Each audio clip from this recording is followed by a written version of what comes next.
बिस्मिल्लाहिर्रहमानिर्रहीम। अहलियान वतन, आज जो यौम आज़ादी मनाया जा रहा है, ये अल्लाह ताला की मेहरबानी है और रसालत मआब सल्लल्लाहु अलैहि वसल्लम का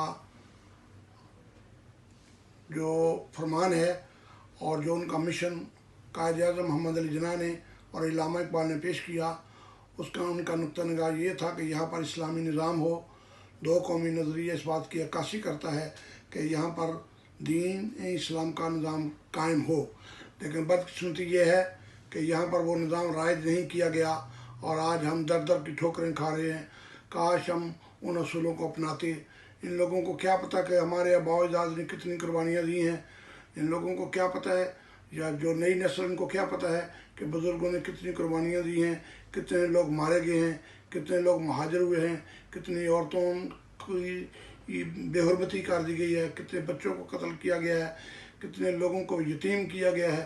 काश हमारे दिलों में ये खलूस और ये नीयत पैदा हो जाती है देखते कि किस वजह से ये सारा निज़ाम या पाकिस्तान बना था। अगर वो समझते तो आज पाकिस्तान दिन दुगनी रात चौगनी तरक्की करता।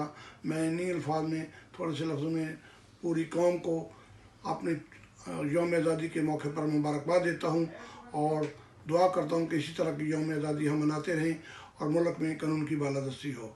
अस्सलामु अलैकुम व रहमतुल्लाहि व बरकातहू।